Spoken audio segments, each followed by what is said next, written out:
Bro Inok, gusto mo ba? Kasi parang formal ka na bro eh. May recorder ako dito. No? I-record ko lang. Okay lang brother, basta tayo is biblical. Oh, biblical bro. Sige, walang problema. Letra por letra. Ngayon bro, gagaya nung dati, no? Walang sapawan, no? Kagaya nung ngayon. So maglalatag ako bro, no? Sana maging maayos to, no? Ang ilalatag ko ngayon, ito ay doktrina ng Roman Catholic Church about purgatory. So, ang sabi dito sa Lucas 12:47-48, kasi ang purgatory sa CCC paragraph 1030, no? Ito ay isang final purification o huling pagdadalisay, huling pagdadaanan, no, temporal punishment para maabot yung necessity na hinihingi ng kabanalan ng langit, Revelation 21:27, letra por letra, no? Na hindi doon makakapasok ang gumagawa ng kahit kasinungalingan, kundi yung mga nasa aklat lamang ng buhay ng kordero ng Diyos. So, ang talatang gagamitin ko, no, in terms ng kung sa terminong purgatory, meron tayong mababasa niyan kasi ang purgatory, no, purgatorio sa Tagalog, no, galing yan sa salitang Spanish na el purgatorio or the purgatory, kasi in terms ng religious name, terminology, purgatorio, el purgatorio or the purgatory sa English na nakasalin sa salitang Latin na purga at purgatorium, no, purgatorium na nasa noun form, pero ang verb form niyan nababasa natin kasi pagdadalisay ang ibig sabihin niyan, no. Ang verb form niyan ay nasa may purgationem, no, purgationem peccatorum pacem, ibig sabihin pagdadalisay ng kasalanan, no. Kung terminology, letra por letra yung salitang purgatorio, no? Kasi pag sinabing purgatorio, hindi mo yan mababasa talaga sa salitang Tagalog.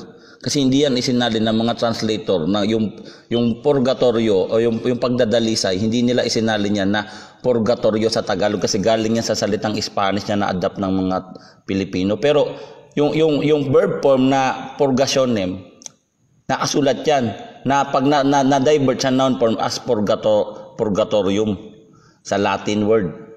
Ngayon, dito yan mababasa sa may Zacarias 13:9. O, basa, letra por letra, no? Ito, complete package, isang talata lang, letra por letra, no? O, at mangyayari sa buong lugar, dito na tayo sa 9. At aking dadalhin. So, pagdadalhin, ibig sabihin lugar, kasi pagdadalhan nga eh. Meron ba pagdalhan na hindi lugar, di ba? Ang ikatlong bahagi sa apoy. So, merong third state, no, na dadalhin sa apoy. Anong sabi? Dadalhin sa apoy at sila'y dadalisayin. Yung word na dadalisayin, no, sa Latin word niya ay purgationem. Kaya nga doon sa Hebrews 1:3, purgationem peccatorum pacem, meron doon salitang purgationem, pagdadalisayin ng kasalanan. Dito nakasulat letra por letra, sila'y dadalisayin ko na gayang pagdadalisay sa pilak, at sila'y susubukin ko ng gayang pagsubok sa ginto, at tatawag sa aking pangalan at sila'y diringgin. So meron silang relation sa Diyos kasi diringgin, no. O sabihin natin hindi nakasulat yung letra por letra, pero yung relasyon, yung paikipag ano nila sa tao kasi si nga eh, who died in friendship with the Lord, no. Yung mga namatay sa biyaya at grasya ng Diyos, nakasulat din dito letra por letra, no. At sila'y aking diringgin, aking sasabihin, sila'y bayan ko, at sa kanila'y sasabihin, ang Panginoon ay aking Diyos. So meron tong mga ano sa Diyos, meron to sumasamba to sila sa Diyos, no? Pero dadalisayin sila, dinala sila sa apoy upang dalisayin. Ngayon dito sa may aturo ni Kristo, letra por letra, no? At ano to meron tinuro si Kristo na parusang magaan, letra por letra, no? Ito basahin natin. Lucas 12:47. Ang aliping nakakaalam ng kaloob ng kanyang Panginoon, ngunit nagpapabaya o ayaw tumupad sa ipinapagawa nito ay paparusahan ng mabigat. O yung ayaw tumupad. Ngunit, may ngunit no? Ang aliping hindi nakakaalam ng kaloob ng kanyang Panginoon, yung mga ignorante nga daw, no? Kumbaga, hindi naman kasi lahat ng tao pare-parehas yung antas ng utak. Magkulang man siya ng kanyang tungkulin ay paparusahan lamang ng magaan, letra por letra. Ang sabi dito, ipinaliwanag, ang binigyan ng maraming bagay ay hahanapan ng maraming bagay. At ang pinagkatiwalaan ng lalong maraming bagay ay pananagutin ng lalong maraming bagay. So ibig sabihin, Depende sa gravity kung parusa. Kaya may sinabing parusang magaan at parusang mabigat. Pero pag inakyat mo yan ng 46, 45, meron ng impyerno sa una, yung paparusahan ng buong lakas, meron ding reward, no? Sa 46. Sila'y papamalahalaan ko ng lahat ng aking ari-arian, yung sumusunod sa kalooban ng Diyos. So 3, may impyerno, 45, 46 may langit. Ito mayroon parusang magaan, depende sa gravity ng kanyang ginawa. So, anong klaseng parusa? Ibaba lang natin ng 58, 59. Kapag ikaw ay isinakdal, sikapin mo makipagkasundo habang may panahon. O, di ba? Baka kaladkarin ka niya sa hukuman at ipag-utos na ng hukom na ikaw ay ipabilanggo. So, merong bilangguan na sinasabi si Kristo. Meron siyang bilangguan na sinasabi si Kristo. Sinasabi ko sa iyo, hindi ka makalalabas doon hanggat may hangganan. Hindi mo mapagbayaran ang kahuli-hulihang sentimo. So binaba ko lang. So iyon pala yung parusang magaan, parusang mabigat, depende sa kasalanan mo. Kasi pagbabayaran mo, kahuli-huli ang sentimo. Sabi dito, letra por letra. Binasa ko lang yung talata, letra por letra, Lucas 12, 58, 59. So, ano yung bilangguan na to? Siyempre, ang bilangguan na to, siyempre lahat ng turo ng mga apostol galing yan kay Kristo. Mateo 28, 19 hanggang 20. Marami pang talata ng Biblia, kaya kong magbigay ng maraming talata. Hindi ito galing sa katha ng tao. Ngunit si Kristo mismo ang naghayag nito sa amin, sabi nga ni Pablo. 'Di ba? Kay Pablo pa mismo nanggaling. Pero ano sabi ni Pedro, ni San Pedro, no? Unang Pedro 3:18 hanggang 20, sapagkat si Kristo man. Letra po letra to, wala akong interpretation dito. Minsang nagdusa, sila ay mga kasalanan ang hindi matuwid dahil sa mga di matuwid. So si Kristo nga may isang matuwid dahil sa mga di matuwid upang kayo'y madala niya sa Diyos. Brother, ikakat muna kita saglit lang. Ano yun, bro? Ano ba to? Doktrina na ako? Oh bro, hindi, nagpapahayag ako bro. Tututulan mo to, magtatanong ka mamaya. Pag nagtapos mo magtanong, ay ikaw naman magpapahayag, Sige, pakikinggan ko. babaliin mo yung mga sinasabi ko, Pagkatapos mo magpahayag, tatanungin naman kita. Ako naman na magtatanong sa iyo, dapat direct answer, direct question. Tapos pagkatapos mo magpahayag, ako naman mag-rebuttal, tapos okay na yun, conclusion na. Siguro tapusin ko na to bro para mabilisan na, no. Ang sabi dito ni Pedro, sa gayon din siya ay nagpunta at nangaral sa mga espiritong nasa bilangguan. So merong sinasabi dito, mga espiritong nasa bilangguan, pinuntahan ni Kristo. Naturo ni San Pedro. Saan galing yung turo ni San Pedro? Galing kay Kristo, kasi si Kristo may tinurong bilangguan. Diba? Si Pedro meron din tinurong bilangguan. Kaso nilinaw dito, mga espiritong nasa bilangguan lugar. No? Lugar, bilangguan, lugar. State din. Kasi bilangguan parusa yan eh. Form of suffering yan. O form of punishment. No? Kaso nga lang, ba't magtataka ka? Bakit pinuntahan ni Kristo at nangaral letra por letra? No? Siya ay nagpunta. Siya ay pinatay sa laman, ngunit binuhay sa espiritu. Sa gayon din naman siya ay nagpunta, letra por letra, means lugar eh, nagpunta eh, at nangaral sa mga espiritong nasa bilangguan. Ano ang purpose, ba't nangaral? Si Pedro pa rin ang pasagutin natin. San Pedro, bakit siya nangaral doon? Ito ang sagot ni San Pedro. Unang Pedro 4:6, ibaba lang natin ng 4:6 eh. Kanina 3:19 hanggang 20, ibaba lang natin ng 4:6, letra por letra. Walang interpretation dito. Sapagkat ito ang dahilan kung bakit ang ebanghelyo ay ipinangaral maging sa mga patay. Ito yung dahilan. Kaya nagtatanong tayo, San Pedro, ano ba dahilan? Ito ang dahilan. Diba? Basa, letra por letra. Upang bagamat sila'y nahatulan sa laman, o mga namatay na nga sa laman eh, gaya ng mga tao, ay mabuhay sila sa espiritu tulad ng sa Diyos. So ano ang mabuhay sa espiritu tulad ng sa Diyos? Sa ibang salin, no? The Living Bible, the New Living Translation, everlasting life, kasi nga mabuhay ka sa espiritu gaya ng sa Diyos. Ano ba yung Diyos? Eternity, buhay na walang hanggan. So yun yung dahilan ba't sila pinangaralan. Pero nasa state sila ng pagpaparusa, kasi nando sila sa bilangguan eh. Bilangguan ay punishment yan, di naman yan langit. So mamaya alamin natin yan sa'yo kung anong stand mo dyan, kung langit ba yan o impyerno o kung ano man, no? Pero sa amin dito, it is a form of temporal punishment kasi nasa bilangguan, pinangaralan, nagkaroon ng buhay na walang hanggan. Totoo ba? O basahin natin yung patunay ni San Pablo sa aklat ng Efeso 4:8 talatang hanggang 7 hanggang 10. Ganito ang sinasabi ng kasulatan: nang umakyat siya sa sangkalangitan, umakyat na nga si Jesus Christ sa sangkalangitan, siya ng maraming bihag sa kalangitan, nagdala siya ng maraming bihag. O yun nga yung mga captives sa ibang salin, prisoner eh. So saan galing yung mga prisoners? Doon sa bilangguan na pinangaralan niya.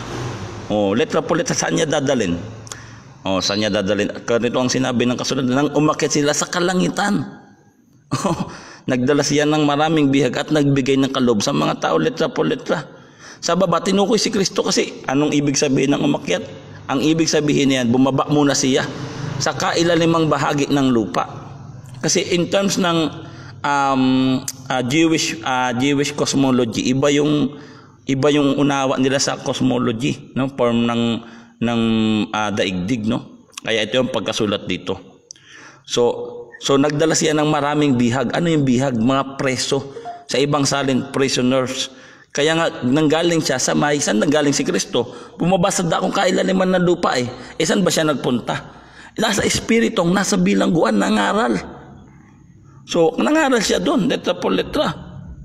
Anong ginawa niya? Nagdala siya ng maraming bihag. Yung mga nasa bilangguan, dinala niya sa sangkalangitan. Again, unang Pedro 3:18 hanggang 20 na punta sa bilangguan sa talatang 4:6 upang bigyan ng buhay na walang hanggan. Sa Efeso 4:8 hanggang 10 dinala nila sa sangkalangitan, letra po letra. So kaya sa Zacarias 13:9 dinala sila sa lugar na may apoy kasi sa unang Korinto 3:15 maliligtas ka lang ngunit para kang nagdaan sa apoy. So maliligtas ka pero anong gagawin mo? Dadaan ka sa apoy, hindi ka permanente sa apoy. So hindi ako tutol kung may impyerno kasi nga sabi ko doon sa Lucas 11 pala, tatlo ang tinukoy: langit, impyerno, tsaka temporal punishment na purgatory, pagdadalisay. Para dalisayin ang iyong mga kasalanan. So, base dito sa Biblia, letra por letra, na yung aral namin na temporal punishment, CCC paragraph 1030 hanggang 1033 ay biblical. Kasi nabasa natin dito, letra por letra. So, hanggang dyan lang muna mga isa ngayon, mga bro. At ready na ako sa cross-examination. Sige bro, tanong. Tanong na bro. Okay. Wala lang ako kinukontra sa pinuntahan mo na impyerno, yung pinuntahan ni Jesus Christ after nung namatay siya. 3 araw siya doon eh. Walang problema doon. Ang tanong ko lang ngayon, dito pumapasok. As a human being, nagkakasala kayo, hindi? Siyempre nagkakasala, no? Kaya nga nandyan si Kristo. Kaya nga nandyan si Kristo para tubusin tayo. No? Kasi nagkakasala tayo. Sabi dun sa... Ha? Ngayon, bakit kanina sinabi ng lalaki kanina na hindi daw siya nagkakasala, para daw ako na sabi daw na, may sinasabi sa terminology na para daw ako na mamangka. Bro, i-set aside muna natin siya kasi hindi ko naman siya kapananampalataya. Iba yung paniniwala ko sa kanya, no? Hindi na Catholic ako bro eh. So, hindi siya Catholic. Iba yung term niya. So, sa akin, magtanong ka bro doon sa pinahayag ko bro para patinan natin bro. Kung ano yung pinahayag. Okay, basta sa related sa lahat ng Bible verses na sinabi mo, yung pinuntahan ni Jesus Christ, wala problema doon. Agree ako doon sa pinuntahan niya na pumunta doon sa workers of the earth. Ang karugto niya, makikita ko naman doon sa Matthew 27, yung 51 hanggang 53. Na yung pinuntahan niya ay lugar ng mga patay. Na kung saan yung, and the graves were opened and many bodies of the saints which slept arose and come out the graves after his resurrection and went up to the holy city and appeared to many. Ibig sabihin, ang pinuntahan ni Jesus Christ nung namatay siya is impyerno. Pumunta siya doon sa paradise. Impyerno? Okay, Di bro, mamaya ka na mag-stand bro. Wala ka na ba tanong bro? Kasi ang stand ko dito, dito impyerno, purgatory yung ang stand ko dito. Kumbaga temporal punishment lang to eh. Okay, punta natin yung 1 Peter. So ikaw na, magpapahayag ka na bro. Bibigyan kita ng time bro Magpapahayag ka na, hindi ka na magtatanong. Hindi na. Okay, sige. Ikaw na mag-stand dyan sa... Ang topic natin yung 1 Peter 3:19-20 kung ano yan. Sa akin, purgatorio stand ko dyan, bro. Sige, ikaw naman, bro. Ang stand ko lang dyan, bro, that is, ano to, yung andoon sa Lucas 16. Kung ano yung pinuntahan ni Jesus Christ. Lucas 16, yung kwento ni Lazaro at saka nung mayaman. Yan. Yun lang ang stand ko dyan. So yung tanong ko, bro, ano yung niligtas niya, bro? Ano yung pinuntahan niya dun, bro? Yung nandun sa may kay Lazarus o yung sa mayaman? Ano yung pinuntahan niya? Ang pinuntahan niya doon yung mga Old Testament saints from Adam hanggang doon kay John the Baptist. Ibig sabihin kay Lazarus. Kasi Abraham eh. Confirm lang. Masabi mo, brother. Sige, ito yung stand ko dyan. Matthew 27 yung binasa ko kanina. Hindi, bro, confirm. Dun kasi binanggit mo yung kay Lazarus, no? Kay Lazarus tsaka sa rich man. So ang pinuntahan niya, bro. Okay, sige. Hindi, bro, ikaw na mag-identify based on my question. Sagutin mo para ma-identify natin kasi may strawman pala siya ako eh. So saan siya nagpunta? Binanggit mo yung bosom of Abraham at saka yung dun kay Lazarus, ay kay rich man. So saan siya nagpunta? Dun kay Lazarus o dun sa mayaman? Hindi, doon kay Lazaro. Dito, brother, hindi. Mali. Ano? Ina-identify ko lang yung pinuntahan ay hindi literal na earth, kundi yung state na kung ano yung state ni Lazaro at saka nung mayaman. Kaya nga, bro, saan siya nagpunta? Kay Lazarus? Ulitin ko, bro, para makapag-follow up na ako.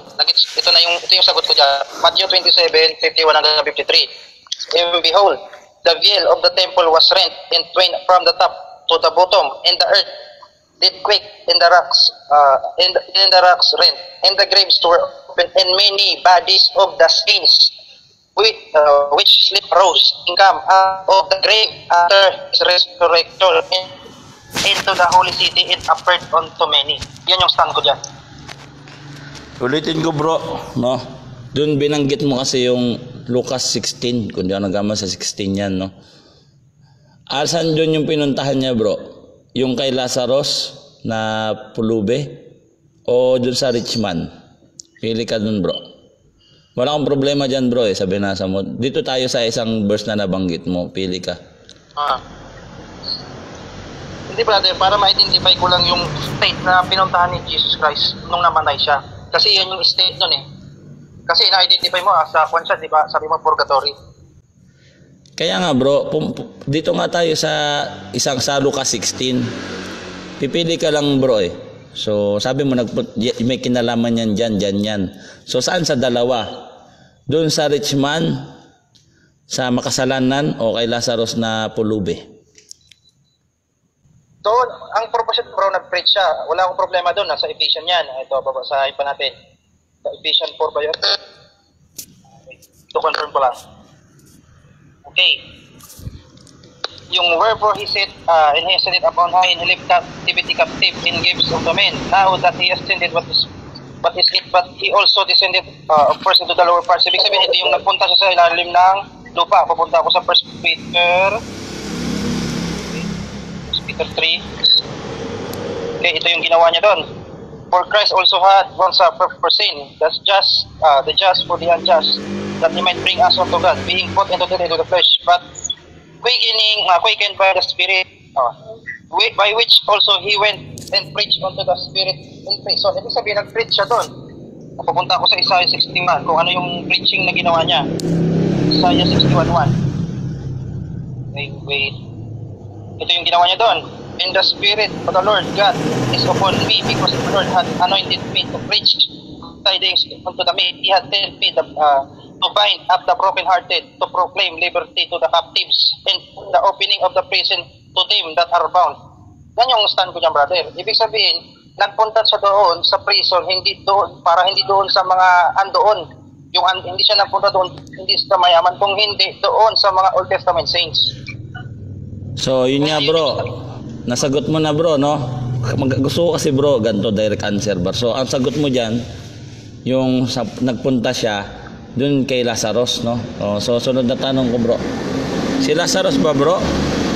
Nabasa ba natin yung Lazarus na pulube? Mayroon ba tayong mababasa na nasa bilangguan siya nung namatay siya? May bababasa ba tayong ganon o wala, bro? Okay, wala brother, walang Wala. literal na literal yan. Tanongin kita. Ngayon brother, papasok ako sa tanong. Yung tanong mo na yan, sasagutin ko ng another na tanong. Ano ba ang consequence ng sin, brother? Di bro, sumagot ka lang muna bro. Kasi time ko to kanina dapat nagtanong ka. Okay, wala. Dapat kanina nagtanong ka. Ngayon ako naman magtatanong. So, sagot ka lang. So, mamaya magtanong ka sa akin bro. So, ang tanong ko bro, ulitin ko bro, no? Dito ba sa Lucas 16, sinabi ba dito si Lazarus ay nasa bilangguan? Kasi siya pala yung pinuntahan ni Kristo, sabi mo. So, meron ba tayong babasa dito na si Lazarus ay nasa bilangguan? Kasi bilangguan is a form of punishment. Wala tayong problema, punish bilangguan eh. So si Lazarus ba ay nasa bilangguan o nasa lugar na inaaliw siya? Pipili ka bro nasa bilangguan si Lazarus o nandun siya sa lugar kung saan siya inaaliw? Pili ka sa dalawa. Brother, mukhang medyo ata na may misunderstand mo ata yung kwan ko. Ganito brother, ang sabi ko kanina, ipinapakita ko lang yung Lucas 16 kasi yun yung state. Wala pa si Lazaro dyan. Brother, kumbaga para maintindihan lang natin kung ano yung prison. Kasi yung prison, impyerno yun sa akin. Yung yun. state na ang sinasabi ko, state to system, mo sa'yo, ang state mo dyan, isa siya, ang terminology mo sa Latin, ang tawag doon? Yun, purgatorio. Para tayo bro, direct kasi hindi ko alam kung paano ko magpa-follow up no. Kasi binanggit mo nga yan yung parable dun kay Lazarus tsaka rich man. So wala tayong problema kung parable yan. Yung settings kasi yung tinitignan natin diyan. Merong suffering, merong reward kasi inaaliw siya diyan eh. May nababasa tayong ganyan sa Lucas 16. So saan dyan sa dalawa bro?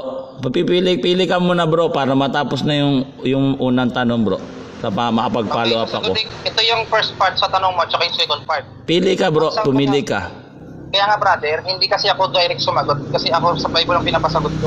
Bible naman to bro Ang pinuntahan doon ni Lord, una, yung nakakulong sa prison. Sino yung nakakulong sa prison? Yung mga Old Testament saints kasi hindi sila under ng dugo ni Jesus Christ kung hindi doon pa sa Kaya nakakulong sila sa kasalanan. Kaya nga after kaya nga pag binasa mo sa Isaiah 61, yung to proclaim liberty to the captives and the opening of the prison to them that are bound. Naintindihan mo ba, brother? Okay na bro, sunod na tanong na. So sabi mo dito bro, ang pinuntahan ni Kristo dito sa unang Pedro 3:18 hanggang 20, mga Old Testament saints. So final na yan bro Ang pinuntahan ni Kristo sa spirit in prison, mga Old Testament saints. Confirmatory lang bro, yes or no?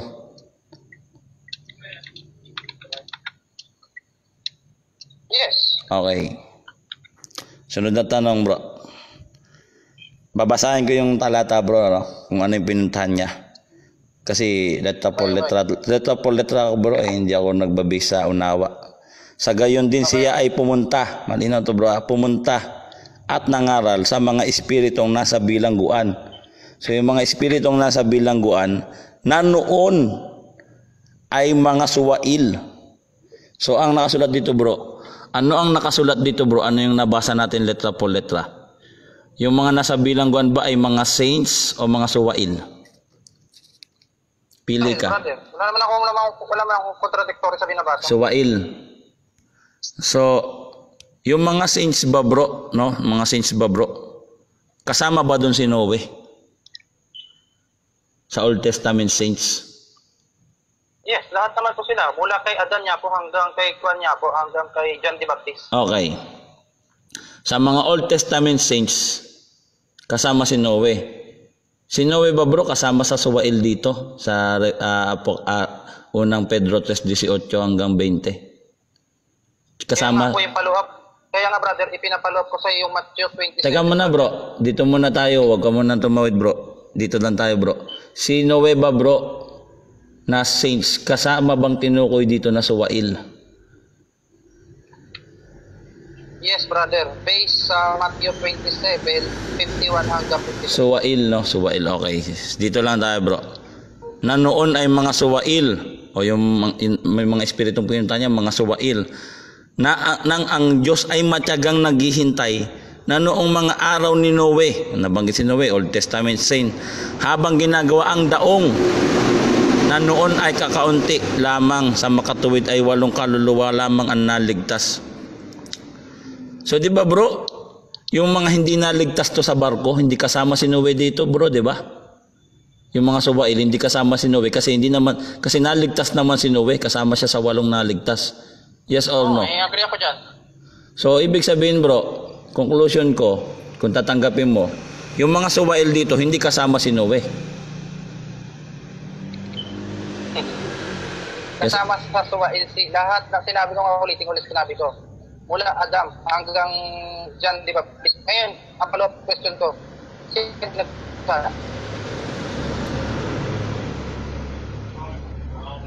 Naputol ka yata bro. Okay. Pakiulit. Limutan ko talaga sabihin ko. Okay. Ano nga brother ulit ang tanong ko, Ulitin ko bro. Hindi bro, conclusion ko to bro, pero itatanong ko sa'yo. Sige. Ipapasang-ayon ko sa'yo, no? Sabi mo kanina, kasama lahat ng Old Testament saints dito sa Suwail, na nakasulat dito letra por letra, mga Suwail. Ngayon, ang conclusion ko, binasa ko na noon ay mga Suwail, nang ang Diyos ay matyagang naghihintay noong mga araw ni Noe habang ginagawa yung daong, may mga Suwail. Sa makatuwid ay 8 kaluluwa lamang ang naligtas. Di ba bro, hindi kasama si Noe sa mga Suwail kasi naligtas si Noe. Kasama siya sa 8 naligtas. Nung mga araw ni Noe, may mga Suwail. Si Noe, naligtas. So, hindi kasama si Noe sa mga Suwail. Tanggapin mo ba yon? Yes or no?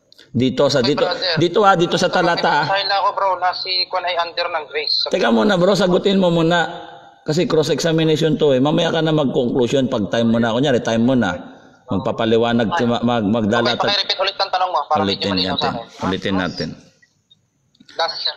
Ulitin natin. Last na to bro, tas siguro mag-conclusion, magre-rebuttal na ako. Last na to bro. Na noon ay, kasi sabi mo bro, lahat ng mga Old Testament saints Yung tanong mo na lang brother. Premise to bro. Based on my premise, makapagtanong ako. Para mayroon tayong basis sa tanong ko. Okay. Yung mga Suwail dito, natukoy mo na mga saints kasama si Noe. Ngayon, binasa ko dito na noon ay mga Suwail.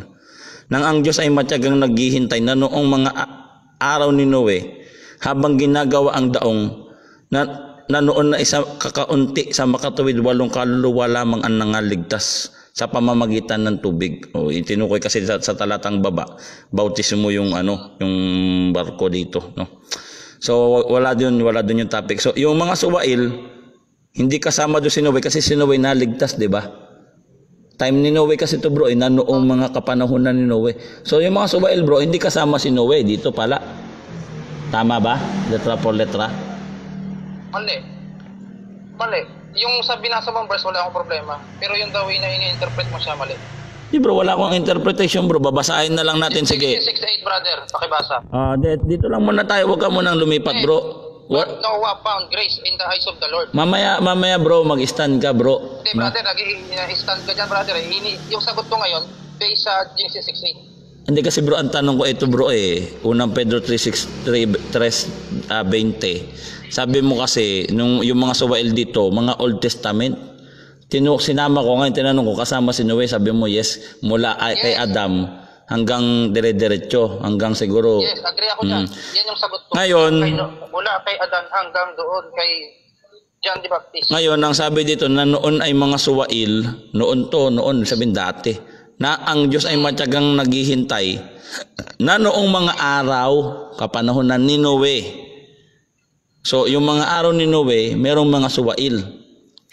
Habang ginagawa ang daong na noon ay kakaunti sa makatuwid ay 8 kaluluwa lang ang naligtas.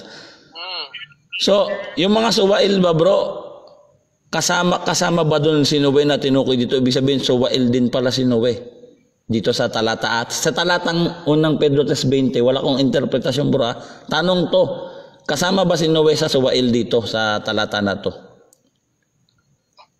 Yes or no? Yes, kasama siya sa mga Suwail. Okay. Mag-explain ka bro o mag-explain? Ikaw bro, mag-explain ka, sige lang. Magre-rebuttal na ako bro ha, saglit ka lang mag-explain na based on my question lang ha. Okay. Ang sagot ko doon sa unang tanong ko sa Genesis 6:8. May Biblia ka sana pakibasa. Pakibasa ko para tayo na po magaling. Biblia mo na gagamitin ko yung Biblia.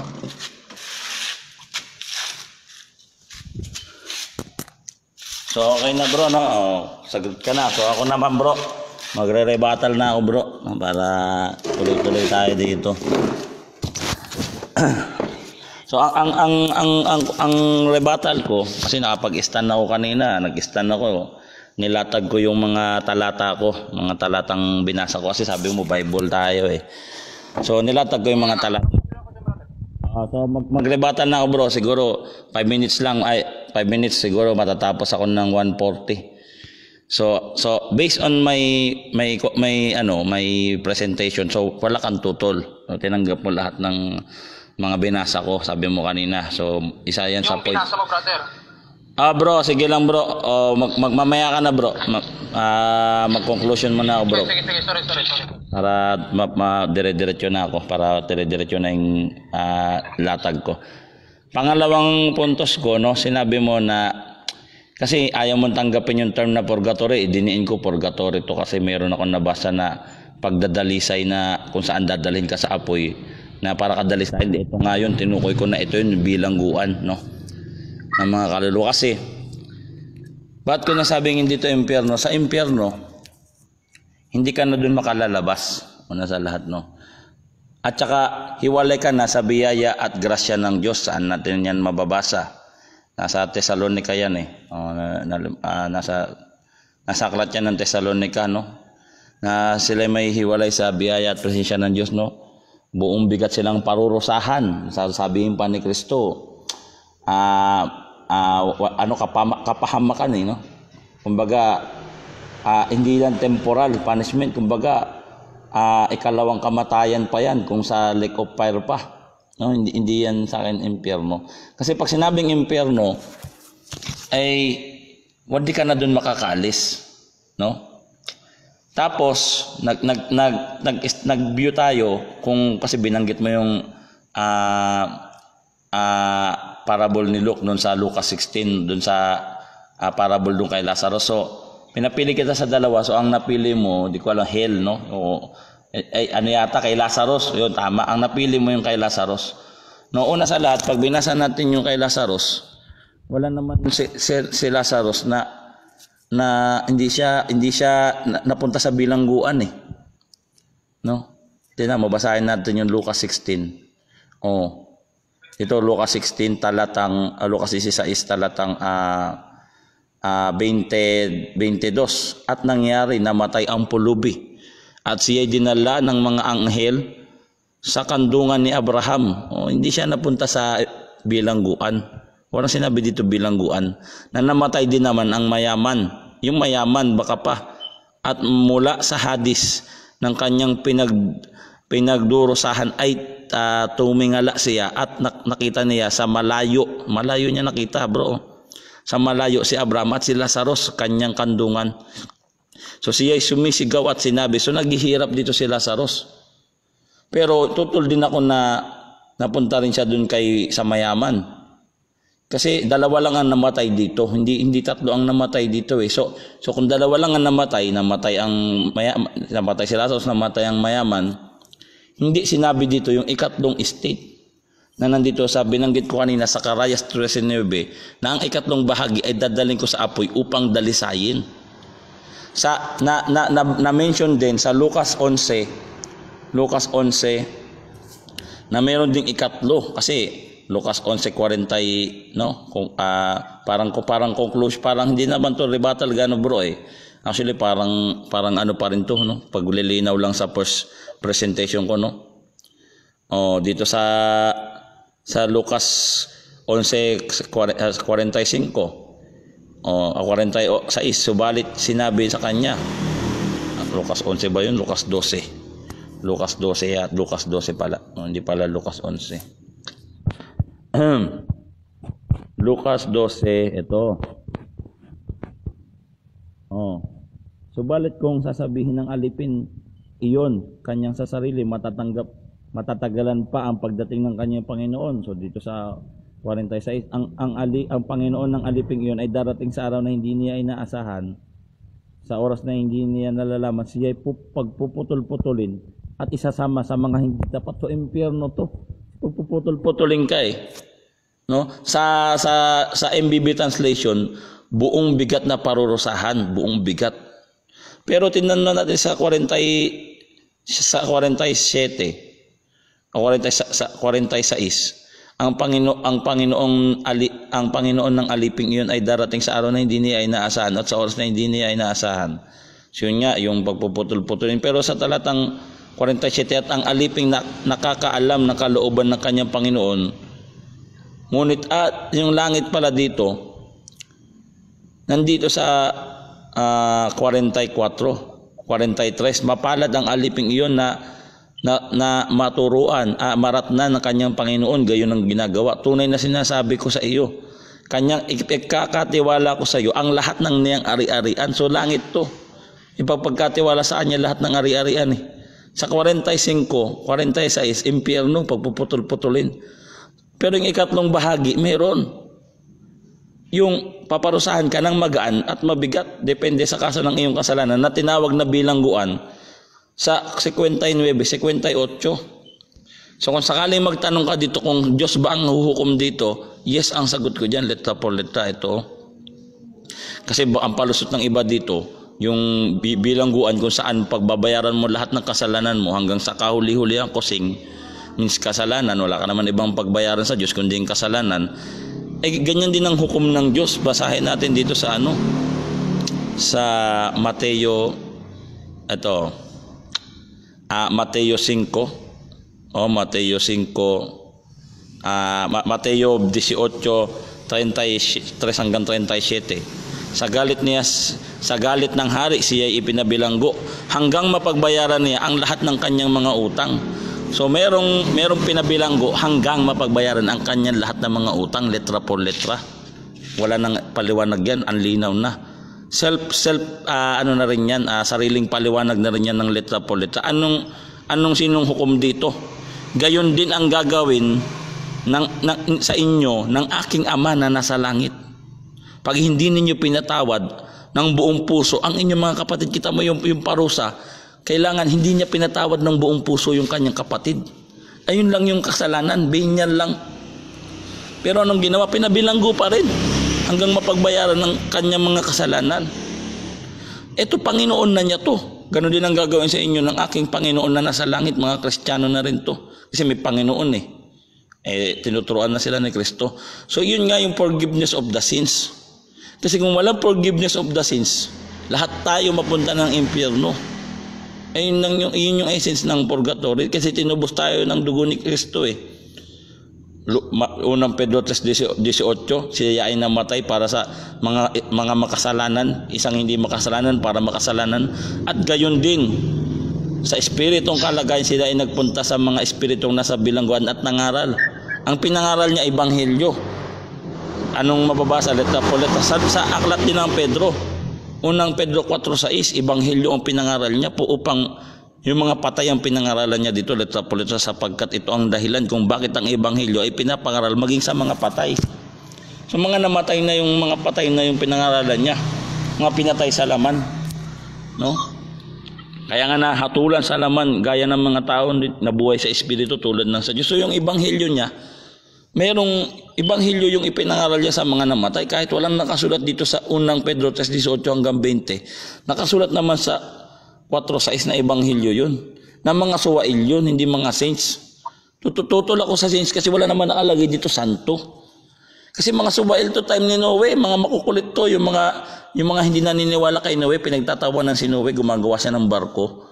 Ayaw sumama kay Noe, namatay tuloy sila Mga suwail to, mga makasalanan, kaya nga ginunaw ng Diyos yung mundo.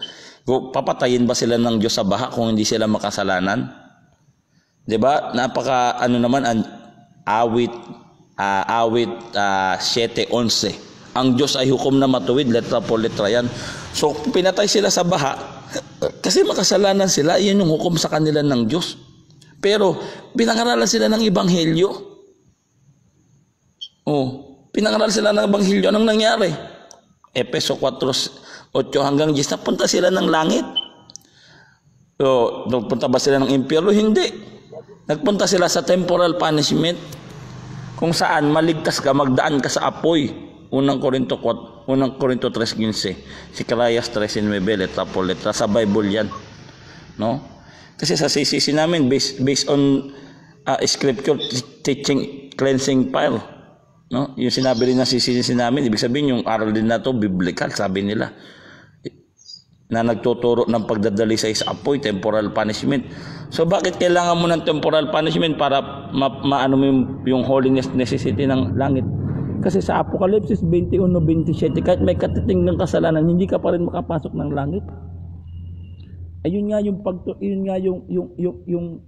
extension ng pagmamahal sa atin ng Diyos. Patatawarin niya tayo. Unang Juan 5:19 hanggang 20. Merong kasalanang hindi ka mamatay, merong kasalanang ikamamatay. Merong kasalanang may kapatawaran, merong kasalanang hindi ikapagpapatawad. Sagad yun hanggang sa kabilang buhay kasi hindi ka naman makapasok sa langit. Paano kung mamatay ka mamaya, may kasalanan kang nagsinungaling ka? O Apokalipsis 21:27, hindi makapasok doon yung may kasinungalingan. E di nagdaan ka muna sa apoy, dadaan ka lang. Hindi ka permanente. So yun yung tinatawag namin ng purgatory kasi yung apoy na yun, pagdadalisayan. Base sa Sicarayas 13:9, letra po letra. So again, no? Kasi nga, padagdagan natin, sa langit, mali, banal yung langit. Banal, hindi pwede doon may katiting ng kasalanan, papasok ka doon parang siga. Napaka-unfair naman sa mga banal doon na napugutan ng ulo sa pangangaral ng salita ng Diyos. Tapos ikaw papasok ka lang doon hindi ka naman may kasalanan kakaunti. Lalabas ang Diyos ay hindi hukom na matuwid. Awit 7:11. Basahin natin yung Pahayag 7:9. Pagkatapos nito ay nakita ko sa napakaraming tao na di kayang bilangin. Sila ay mula sa bawat bansa, lahi at wika. Nakatayo sa harapan ng trono ng Diyos. Nakadamit na puti. Ibig sabihin, holiness to. Mga banal yung nasa langit. No? So, kailangan maging banal ka, daan ka sa apoy. Para sa Sicarayas 13:9, para kang dinalisay. Pag tumawag ka sa Diyos, ikay diringgin. So, daan ka sa apoy. Diringgin ka kasi wala ka sa impyerno. Iba yung impyerno sa purgatorio. Yung purgatorio, mababasa naman talaga yan Hebrews 9:27. Kaso nga lang in the verb form na purgationem peccatorum passim, pagdadalisay ng mga kasalanan. So, extension yan. No, hindi yan yung bilangguan na yan, hindi yan impyerno, hindi yan din langit. Kasi ang langit hindi yan bilangguan ang langit. Kasi ang langit ang napupunta diyan mga banal, mga nakadamit na puti. Ba't paparusahan mo, ibibilanggo mo yung mga tao sa langit, no? Hindi rin yan yung nasa bosom of Abraham. Yung nasa bosom of Abraham, yung hindi pa bukas yung langit, yan nga yun, bosom of Abraham.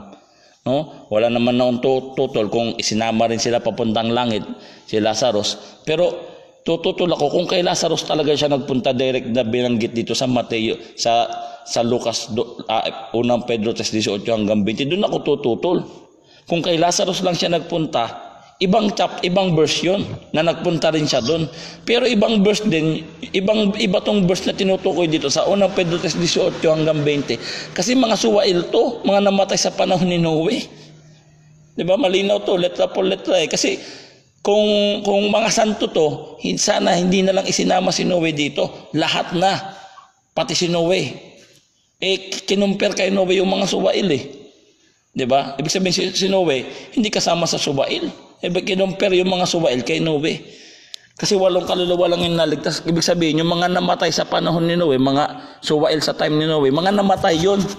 Kasi suwail nga sa time ni Noe, pinatay sila ng baha. 'Di ba? Doon sa Genesis 3. Binanggit mo pa yung talata, alam ko naman yan. So again, ang conclusion ko, no, tama yung nasa CCC kasi nakaletra po letra, no, ang daming talata, no. Diyos ang huhukom, paparusahan ka, ngunit makakalabas ka ang kasalanan, hindi mo napatawad ng buong puso ang iyong ang iyong kapwa, ayun lang kasalanan pala yun, no, sabi dito, no, sabi dito Mateo, ulitin natin kasi ito talaga yung pointers ko Brother. Ang haba-haba na. Haba na ba? Sorry. Dito lang tayo. Okay, sige. Tanong ka na bro. Tapos rebuttal ka. Tapos conclusion na. Hindi. Para mabilis tayo. Para matapos na to kasi ang haba mo magkuhan. Okay, Kaya okay. ito na, alternate tayo. Una, tatanungin kita. Kung may tanong ka, magtanong ka, sagutin ko. Sige, magtanong ka lang. Para mapidyo ka. Tanong na bro. Ako, yung sinasabi mo sa 1 Peter, sa Ephesians, okay, babasahin natin para sure. Kasi mukhang may misunderstanding ka ata dito. Sige lang bro, ka na mag-side comment bro. Side comment yan. Okay. Yung itong now that he ascended, kailan nag-ascend at sino yung umascend? Sa ibang salin bro, the Living Bible, the New Living Bible, kung gusto mong letra po letra, si Kristo, Christ, or Jesus ang binanggit yan. Kailan siya nagpunta dyan? Yan ang tanong ko.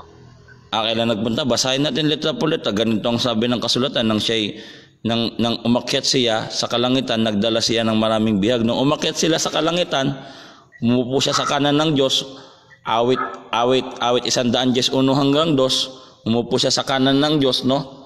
Nagdala siya ng bihag. So saan galing ang bihag? Sabi dito, base dito, at nagbigay ng kalob sa mga tao. Anong ibig sabihin ng umakyat siya?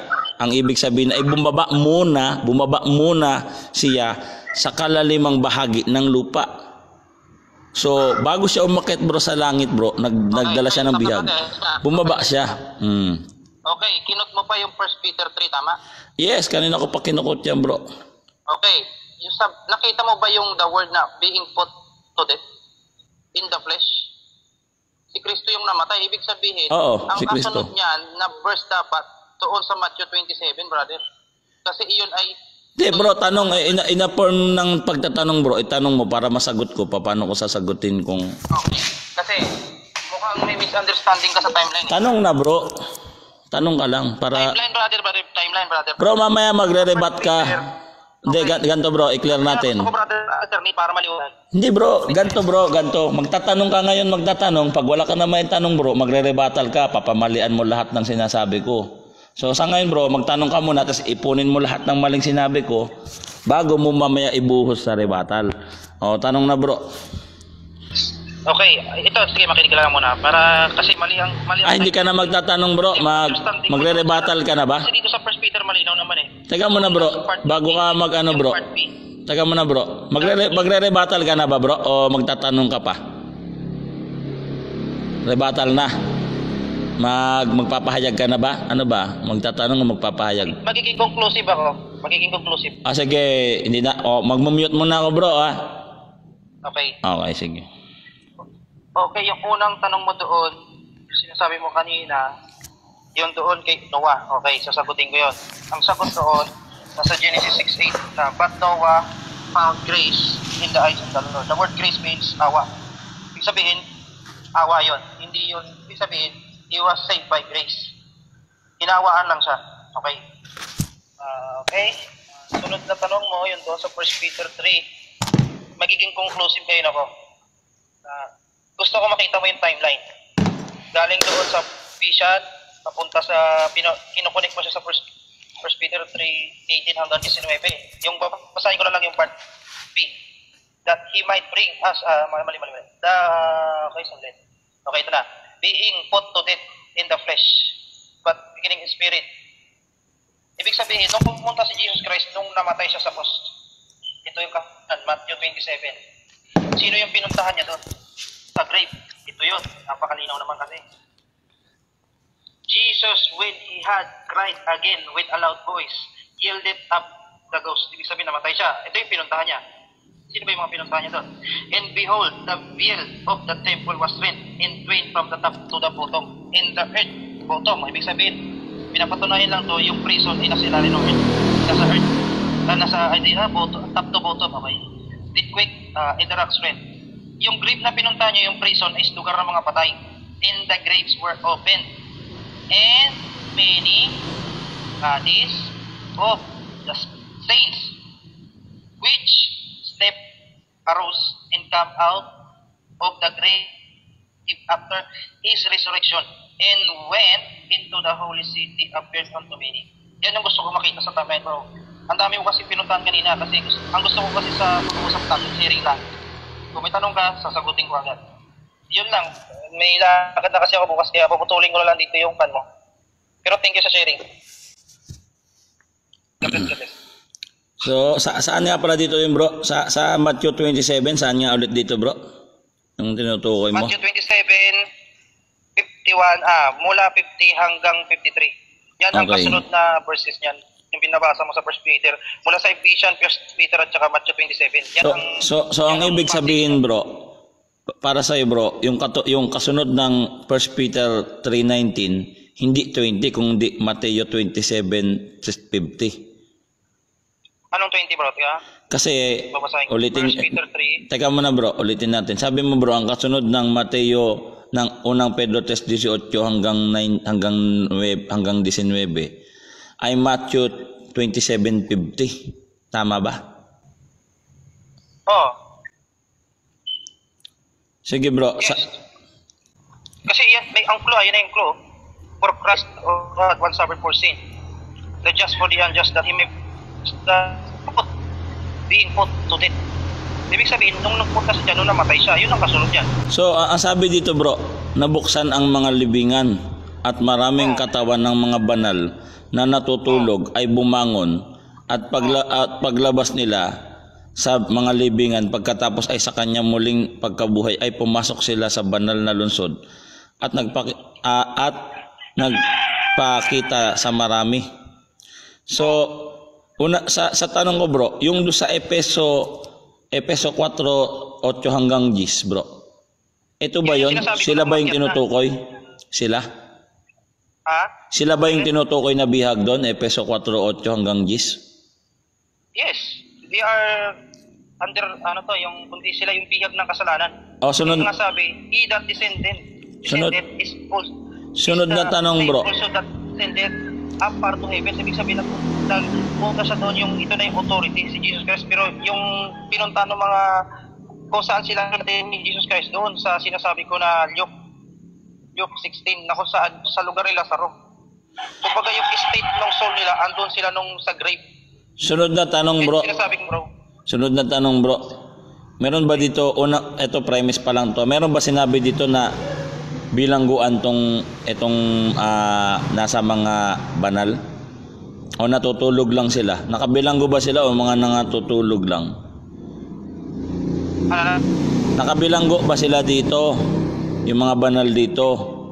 O to, nabuksan ang mga libingan at maraming katawan ng mga banal na natutulog ay bumangon. So meron ba ditong nakasulat na libingan ay na bilangguan? Meron wala? Una, brother, kasi ikaw kasi buka, di ba may warning ang Bible, for the letter kill it, but the spirit give it life. Ano Okay, yun? para medyo O sige. para makita mo lang ang punto. Ba kasi bro, maiba tayo ng tema. Yung patay sila sa Sunod na tanong, ano yung letrang tinutukoy na nakamamatay? Di ba iyan yung kautosan sa Old Testament? Hindi naman yan sinabi letra por letra. Di ba ang sinabing letra nakamamatay, yung kautosan sa Old Testament na hindi naman nila kayang ipinasakdal? Letra por letra ba yung tinutukoy dyan bro? O kautosan? sige. Kasi bro, Di ba? Teka muna bro, kasi sumigway ka bro. Yung timeline ng ako kasi kinukunin ko ang timeline. Kaya nga nagtatanong ako bro eh. Hindi mo ata. Teka muna bro, para hindi tayo tumagal bro, may pasok ka pa bukas, no? Kasi ginamit mo sa akin yung ang mga titik na kamamatay. So ang tanong ko ganito, yung tinutukoy ba doon bro, letra por letra o mga kautusan sa Old Testament? Ang physical law, ang spiritual, itong ginagawa. Okay, tamo. So yung mga kautusan sa Old Testament, yung mga nakamamatay na titik. So balik tayo sa letra por letra. Balik tayo sa letra por letra. Meron bang nakasulat dito letra por letra na bilangguan? Sa Mateo 27 verse 52, meron? Wala. Honest lang bro. Para Wala. Kasi wala. bakit? Brother, hindi mo ba nakita yung kinukunik mo ng 1 Peter 3? Sunod na tanong. Sa Efeso 4:8 hanggang 10, kailan niya dinala yung mga bihag sa langit? Nung nabuhay siyang muli o nung namatay siya? Kasi ito, pagkapatay pa lang to eh. Nung nasa langit, nung nagpunta siya ng langit, nabuhay na siya, o yung patay pa siya sa laman? Sige nga, pili bro. Ano brother? Pakiulit. Ulitin ko bro. Ulitin ko bro. Yung timeline ba nitong Matthew 27:52, Patay pa ba si Kristo dito sa laman? Kumbaga, pinatay siya sa laman ngunit binuhay sa espiritu. Di ba patay pa siya dito, bro, si Kristo? Yes or no? Yes. Okay. Doon sa Efeso 4:8 hanggang 10, di ba buhay na siya doon, bro? Nagdala siya ng biyag sa langit? Yes or no? Yes, buhay na siya. So, iba pala to, bro. Kasi ito, patay pa lang siya doon, buhay na siya, bro. Nagdala siya ng biyag. Magkaiba pala. Yes or no? Pakinggan mo muna kasi ako. Kasi yung timeline kasi ganito. Ganito ko siya nakikita, brother. Kasi pinakinggan kita kanya sana. Yes or no muna, bro. Yung side ko. Sagutin mo lang yung yes or no tapos mag-explain ka para depends dun sa yes or no mo. Depende dun ako mag-follow up question. Para makapag-follow up question ako, hindi ako maestro man pala si bro. Sige. Okay, pakiulit ang question. Okay, sige na nga. Ulitin ko, bro, Dito ba sa time frame nito, di ba patay pa siya dito, tapos yung doon naman sa Efeso 4:8 hanggang 10, nung nagdala siya ng bihag doon sa langit, buhay na siya doon. Di ba? Yes or no? Yes. Sige, explain ka na, bro. Okay. Ganito ko siya, ganito siya. Okay. Doon sa Ephesians 4:9, saglit. Okay, now that he has seen what is possible. Okay. Yung the word na, but it is it but that he also descended first into the lower part of the earth. Brother, word for word na nga yung brother, na pumunta ka sa 1 Peter 3, tapos pumunta ka sa Matthew 7 na yung earth. Okay, basahin natin para sure na ako. Ayoko nung opinion ko lang. Okay. 1 Peter 3. Okay. Na makikita mo rin yung death na kinot mo in the flesh, quickened by the Spirit. Dito yung araw na kung yung timeline nito ay andoon sa Matthew 27 na kung saan namatay si Jesus Christ. 3 days. Okay, Matthew 27. Yung earth din na pinunta na yun, yung lower parts of the earth, ay ito rin yung lower parts of the earth na pinunta niya dito na upang kuhanin yung mga seeds. So ito, all the field. Okay. In the twain from top to bottom, and the earth did quake in the strength. Yung grave, ang pinuntahan niya doon, yung prison of sin. Hindi literal na prison na kanya, kundi nakakulong sila sa kasalanan. Kaya yung and the graves were open, nagbukas ang graves. Okay. Sunod na tanong. Anong sabi dito sa letra po letra to, bro, Nasa banggit mo, letra po letra ka na rin. Medyo may point, pero ano ang nasabi dito sa unang Pedro 3:18 hanggang 20? Mga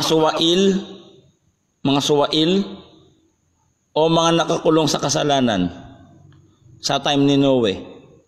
Mga suwail ba to o mga nakakulong sa kasalanan? Okay. Ano, alam ko na kung ba. Okay, brother. I-stop ko na kasi gulo lang ang pag-usapan natin. Di, bro. Tanong lang naman Sasagot. So, ayaw mo na, bro. Stop na. Kasi useless na yung pag-usapan natin, brother. Ba't naging useless salita ng Diyos to?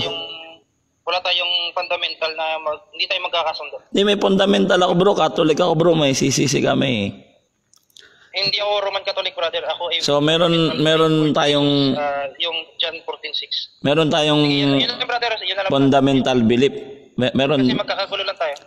So ayaw mo na, bro. Thank you. Okay, sige. So ako na, bro, magko-conclusion na ako, bro, kasi ayaw mo na So base sa conclusion ko, meron naman point, kaso nga lang wala akong tutol kung nagpunta rin siya doon sa mga saints, kasi yung mga saints na Old Testament saints, hindi pa naman talaga sila nakapunta ng langit. Hebreo 4:5 hanggang 8, no? Wala nakapunta kahit isa lahat ng Old Testament. No, kaya nga gumawa ng panibagong tipan, kailangan ipako si Kristo sa krus para magkaroon ng kapatawaran ng mga kasalanan. Ang totoo lang ako, kung isasama mo, paghahaluin mo yung mga santo sa Old Testament, pati yung mga suwail sa time ni Noe, kasi sa time ni Noe yung tinukoy dito, kasi bakit time ni Noe? Kasi doon maraming namatay, ginunaw, pinabaha yung mundo. Kaya nga 8 kaluluwa lang ang naligtas. Kaya nga yung saint dito sa nabanggit dito sa unang Pedro 3:18 hanggang 20, Ano ang nabanggit dito? Si Noe. Pero hindi siya kasama na bilanggo. Ang sabi lang, kapanahunan ni Noe. Yung mga suwail, kapanahunan ni Noe. Kung suwail kapanahunan ni Noe, hindi kasama si Noe. Kasi hindi naman si Noe suwail. Ngunong kapanahunan ni Noe. Kapanahunan lang niya pero hindi siya suwail. Kasi malinaw dito bro na noon ay mga suwail. Nang ang Diyos ay matyagang naghihintay na noong mga araw ni Noe habang ginagawa ang daong. Mga ano talaga to, mga suwail, hindi to mga santo. Wala akong problema kung yung mga santo napunta rin ng langit. Doon talaga yung punta nun So, nabuksan kasi yung langit on that time. Nabuksan yung langit. Yung mga Old Testament saints, nakapasok na rin. Kaya nga, ang binanggit doon sa Lazarus and Lazarus, sinapupunan ni Abraham. Diba kay Abraham yung promise Kay Abraham nagsimula yung promise ng Diyos Kasi nga, hindi pa naman talaga siya totally na langit. Kasi nga, Hebreo 4:4-5, wala pa nakapasok sa langit ng mga Old Testament saint lahat. Pero hindi sila binilanggo. Hindi sinabi doon na bilangguan. Hindi doon sinabi ng mga suwail. Hindi sinabi na ganon. At saka, hindi mo napuntahan yung mga talata ko, letra po letra, na sinasabi, parusang magaan. So, yung parusang magaan, wala pa akong nakita na doktrina na kahawig sa amin na mayroong parusang magaan. Specific lang talaga yan. Exclusive lang, parang napansin ko, exclusive sa Catholic na mayroon parusang magaan. Pagbayaran mo yung kasalanan mo para mapatawad ka, papulpil yung kapatawaran siya. Si Kristo na napako na sa krus So, kung hindi si Kristo napako sa krus, wala Hebreo 4:4-5, wala talaga di ba? So, ang napatunayan ko dito, mayroong parusang magaan kung saan pagbayaran mo lahat ng kasalanan mo, letra por letra. Lucas 12, Lucas 12, 48, 49, kama 58, 59. So, ang conclusion ko dito, tama talaga yung aral ng Roman Catholic Church at biblical based on the Bible, letra por letra. So yung sinabi mo kanina, ang letra ay nakamamatay, hindi naman doon sinabi, ang letra por letra ay nakamamatay, hindi sinabi kanon. Ibig sabihin, yung mga kautusan sa Old Testament, hindi sila kayang ipasakdal Bakit? Hahatulan sila batay sa kautusan. Lucas, maraming talata hindi ko natatalataan niya kasi iba naman topic yan, So, wag mo sa akin gagamitin yung ang letra ay nakamamatay. Paano kung sinabi dito, si Kristo ay Diyos, unang Juan 5:20. Ibig sabihin nakamamatay yun. Kasi sinabi yun, letra por letra, Diyos si Kristo, nakamamatay. Letra por letra, nakamamatay yan. Hindi ganun. Hindi ko mo sa akin gamitin yan, bro. Kabisado ko yung Biblia, So, hanggang doon lang, mga bro. Wala na pala siya. Lumabas na. Sige, end ko na yung record. Naka-record kasi. Hi, this is your for today. Please always watch the latest content. Okay?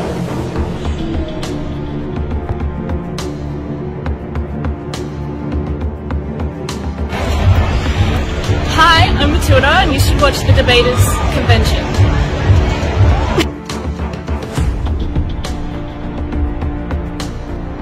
Please watch the Debaters Convention.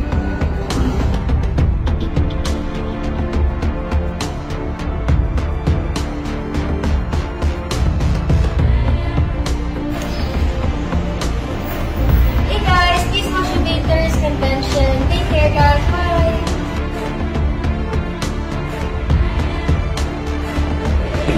Please watch the Debaters Convention.